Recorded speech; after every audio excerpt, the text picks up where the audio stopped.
Hello, hello, hello. Welcome again. Mag-continuous tayo ng ating Bread of God. So, i-continuous natin yung vision ni Juan. After na vision niya si Jesus Christ, na-vision na naman siya ng pangitain tungkol sa kalangitan.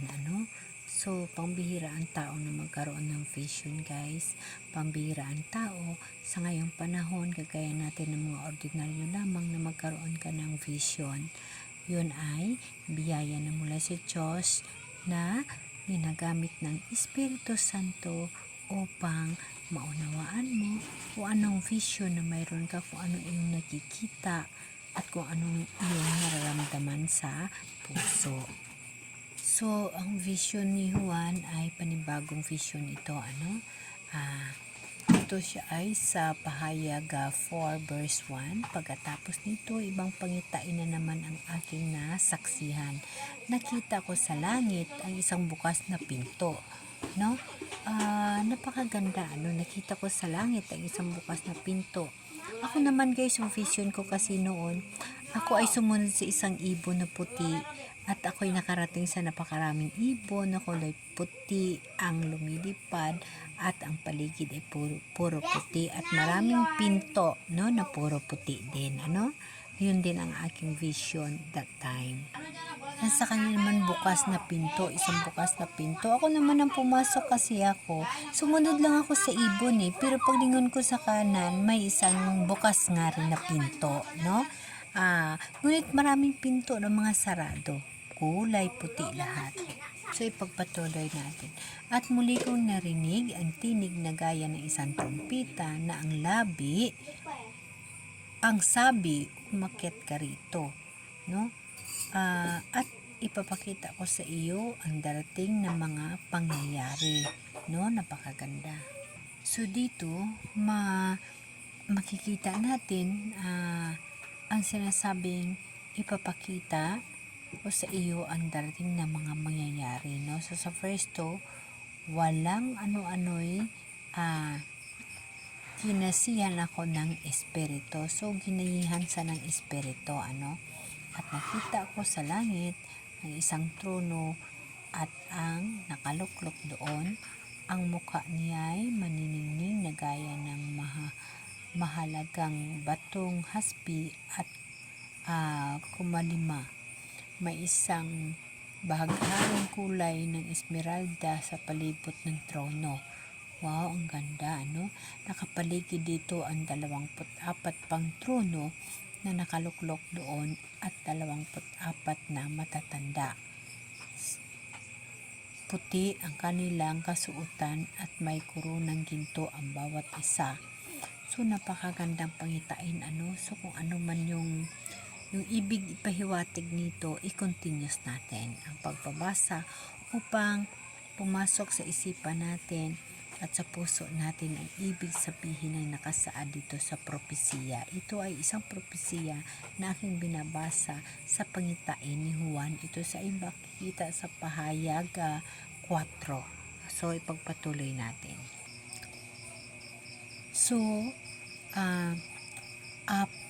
24 na matatanda. So, kung ano man ang ibig sabihin ng kanyang pangitain tungkol sa 24 na matatanda, atin ho ito matutuklasan o basta atin nang babasahin hanggang dulo ang ating binabasa upang ating maunawaan ang ibig sabihin. So, i-continuous ko lang sa pagbabasa.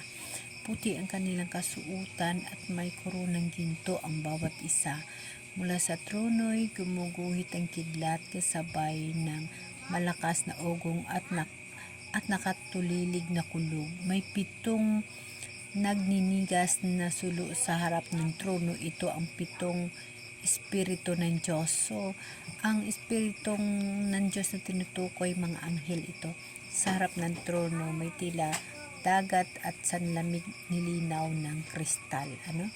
So, yung 7 espiritu ng Diyos sa harap ng trono, ito ho ay tinutukoy nito yung mga anghel,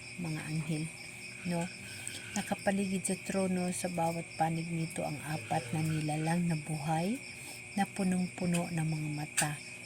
Sa harap ng likod, katulad ng leon ang unang nilalang na buhay, katulad naman ng baka ang pangalawa. May mukhang katulad ng tao ang pangatlo, at katulad ng agilang lumilipad ang pang-apat. So ito ay nabibis ito sa mga buhay, ibig sabihin dito sa lupa. Ito ho yung mga tao na ito na magbibigay ng mga sakuna, magbibigay ng mga may mga dala ito sila kasi buhay no? Naka-base dito na nilalang na buhay, no? At may apat na katangian sila. Baka, no? Baka ang pangalawa, leon ang una, at mukhang tao naman yung pangatlo, at agila ang pang-apat. So, titingnan natin kung anong mga ibig sabihin ng kanyang vision, ano? So, itong apat na nilalang na bawat isa mayroong katangian, ito ho yung mga pangyayari na mangyayari sa mundo, no? Ito yung kanyang vision, ito yung kanyang nakikita. Okay? And then, yung mga matatanda na nakadamit ng puti, ito ho yung mga nananampalataya ng buong puso, ng totoo kay Jesus Christ, at pinupuri siya, ano? So, yung 24 na matatanda, no, na nakadamit ng kulay puti. So dito sa vision ni Juan, nakasalalay dito ang pangitain sa ito yung vision niya na pangitain sa mangyayari, no? o pangyayari vision niya sa pangyayari. So, sa kanyang vision, nakakita siya ng 4 na persona, ang mukhang katulad ng leon, mabagsik, anding baka, anding katulad ng tao, at yung katulad ng agila.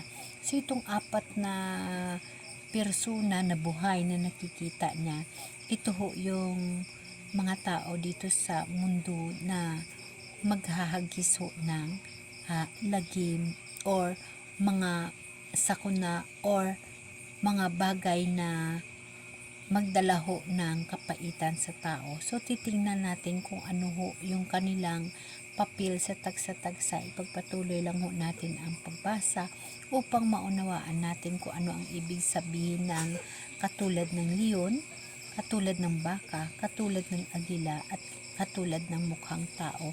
Ito siya ay kung mayroon kayong Bible, makikita ninyo ito ay sa Pahayag 4 verse 1 hanggang sa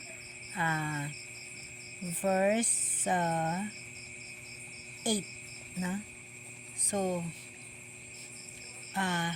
dito muna tayo mag-focus sa pangitain ni Juan sa tungkol sa mangyayari. So nakakita siya ng 4 na persona.